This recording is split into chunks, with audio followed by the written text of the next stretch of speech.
ऐका एक कहाणी। या सारे या, ऐका एक कहाणी। होते एक राजा अकबर आणि बिरबल ज्ञानी।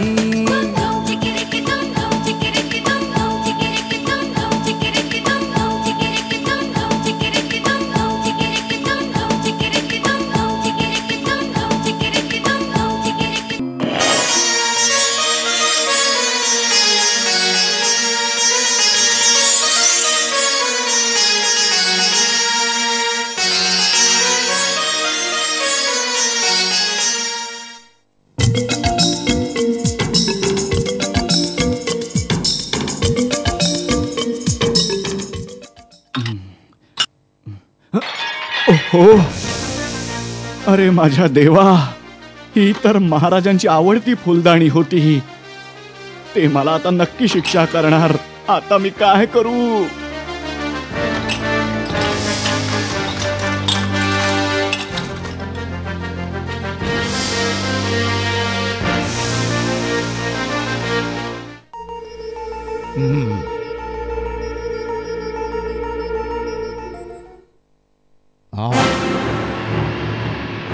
शिपाई,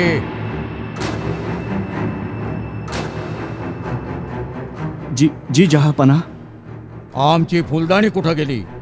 ती पुन्हा हरवली की काय? जेव्हा मी नोकराला साफसफाईसाठी आत येऊ दिलं तेव्हा इथंच होती। मी आत्ता त्याला विचारतो।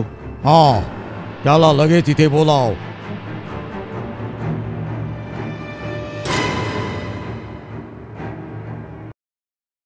आमची फुलदाणी कुठं आहे? शेवटी तू तिथं होतास, बोल कुठं आहे ती? महाराज, ती साफ करायला नेली होती। साफ करायला? त्याकरता तिला इथून घेऊन जायची काय गरज होती? जा, तिला ताबडतोब घेऊन ये। महाराज, मला माफ करा महाराज। खरं तर साफसफाई करताना चुकून पडून फुटली ती। फुटली? पण आता तू सांगितलंस की साफ करायला घेऊन गेलास म्हणून। चुकून पडल्याबद्दल आम्ही तुला माफ करतो, पण खोटं बोलल्याबद्दल तुला शिक्षा मिळणार। आम्हाला खोट्याचा फार तिटकारा आहे।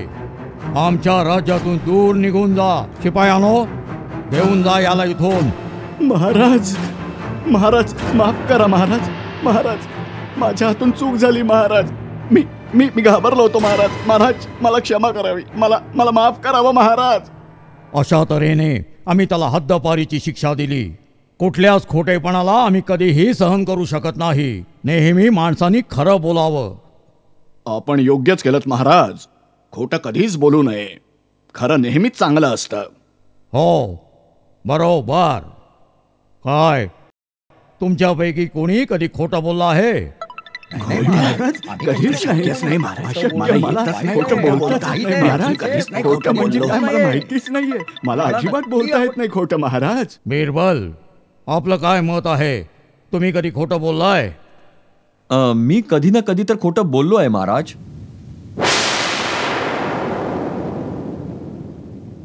तुमचं म्हणणं आहे की आमच्या नवरत्नाच्या दरबारातील एक रत्न खोटं आहे? पण महाराज, आपल्याला कधी ना कधी तर खोटं बोलावंच लागतं ना। मला खात्री आहे की इथला प्रत्येक जण खोटं बोलतो। कोणाचं नुकसान किंवा मन मोडण्याकरता नाही, पण एखाद्याचं मन न दुखावण्यासाठी। नाही, आम्हाला नाही वाटत की कोणालाही कुठल्याही परिस्थितीत खोटं बोलायची गरज आहे। आणि आम्ही हे कदापि सहन करू शकत नाही की आमच्या दरबारातील एक खास मंत्री खोटारडा आहे। पण महाराज जरा नाही नाही नाही, आता आम्हाला काही ऐकायचं नाही। आमचा कायदा सर्वांसाठी सारखा आहे। त्यामुळे आपण आता आमच्या दरबारात मंत्री म्हणून नाही राहू शकत। बिरबल, आम्हाला खोटा आणि खोटाडे आवडत नाहीत। आम्ही आपल्याला दरबारातून काढून टाकतो। निघून जा इथून आणि आपलं तोंड पुन्हा दाखवू नका। मी जशी आपली मर्जी महाराज।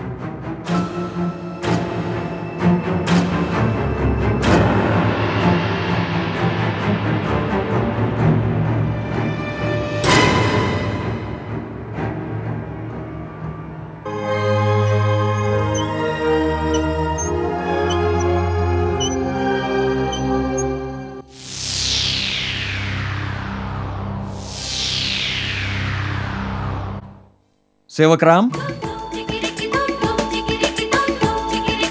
जी हुजूर, मी आपल्याकरता काय करू शकतो? बाजारात जाऊन माझ्याकरता सगळ्यात चांगला सोनार शोधून काढ. त्याला सांग की अशीच एक डहाळी सोन्याची बनव. पूर्ण दांडीपासून गव्हाच्या दाण्यापर्यंत एका डहाळीसारखी असायला हवी सेवकराम. आणि जाऊन एका चांगल्या सोनाराकडून हे काम करवून घे तू.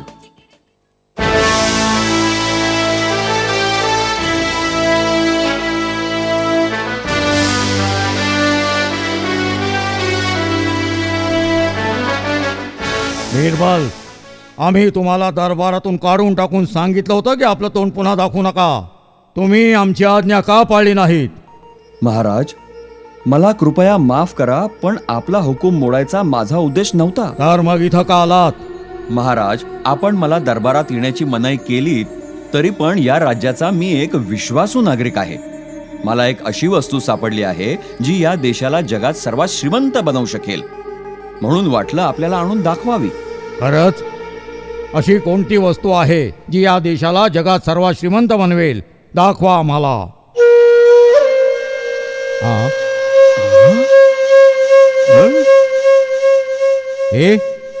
हे तर खरं सोनं आहे. होय महाराज, हे अगदी खरं सोनं आहे. परंतु याचा अर्थ काय आहे आणि याचं करायचं तरी काय? महाराज, ही सोन्याची फांदी मला एका ज्योतिषाने दिली होती, जे कैक वर्षाच्या तपस्येनंतर हिमालयातून परतले होते. आणि हे त्यांना देवाचं वरदान मिळालं होतं. त्यांनी सांगितलं की आपण जर हिला अगदी सुपीक जमिनीत पुरलं तर सोन्याची शेती करू शकतो. सोन्याची शेती कसं शक्य आहे? बिरबलाचं म्हणणं तरी काय आहे? बिरबल, तुम्हाला याची खात्री आहे? महाराज, ते ज्योतिषी कुणी साधेसुधे नव्हतेत. मला तलावाजवळ ही फांदी देऊन ते तलावाच्या पलीकडे पाण्यावरून चालत निघून गेलेत. पाण्यावरून चालत गेले? होय महाराज, मला माझ्या डोळ्यांवर विश्वासच बसला नाही. पण त्यांनी अगदी हेच केलं. जसे आपण जमिनीवर चालतो त्याचप्रमाणे ते पाण्यावरून चालत तलावा पलीकडे गेलेत महाराज. बिरबल, आता वेळ वाया घालवू नका. लवकरात लवकर सुपीक जमीन शोधून या फांदीला तिथं पेरा.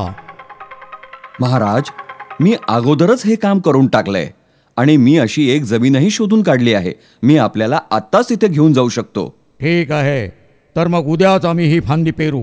उद्या सकाळी तिथं या, आपण बरोबरच जाऊ. दुसऱ्यांना सुद्धा तुम्ही सांगा की ती जमीन कुठं आहे ते, म्हणजे ते सुद्धा तिथं येऊन या सोन्याच्या फांदीची पेरणी बघू शकतील.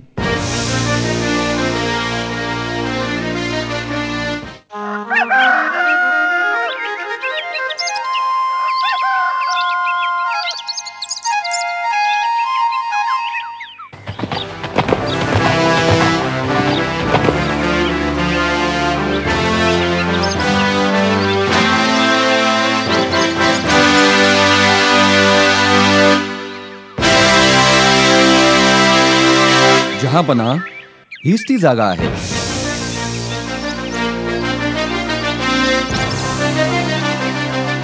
हो, मग थांबलात कशाला? जा बिरबल आणि फांदी पेरा. नाही महाराज, मी ही फांदी नाही पेरू शकत. नाही पेरू शकत? याचा अर्थ काय नाही पेरू शकत? महाराज, तोच या फांदीची पेरणी करू शकतो जो आयुष्यात कधीही खोटं बोलला नाहीये. जर एखाद्या खोटारड्याने याला पेरलं तर ही सोन्याची फांदी नाही उगवणार. आणि जसं मी आपल्याला सांगितलंच आहे की मी आयुष्यात कैक वेळा खोटं बोललोय. ठीक आहे, तर मग तुमच्यापैकी कोणी पुढे येऊन ही फांदी पेरा.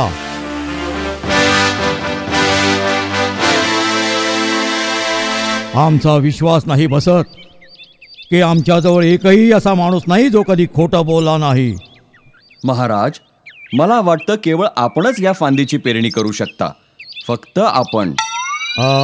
ते महाराज, आता केवळ आपणच आहात जे कधी खोटं बोललेले नाहीत. तेव्हा तुम्हीच का नाही ही फांदी पेरत? आम्ही पण लहानपणी कधीतरी खोटं बोललो असू, त्यामुळे आम्हाला नाही वाटत की आम्ही ती. महाराज, मी खोटं बोलत होतो. ही सोन्याची फांदी जादूची नाहीये आणि कुठल्याही ज्योतिषानेही मला दिली नाहीये. हिला मी शहरातल्या सोनाराकडून बनवून घेतली.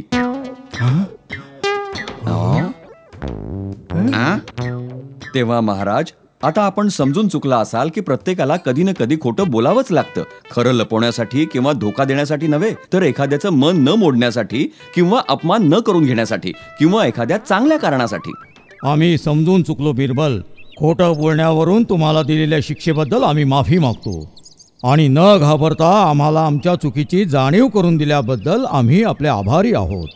तुम्ही आमचे खरे मित्र आहात बिरबल. आभार, खूप खूप आभार.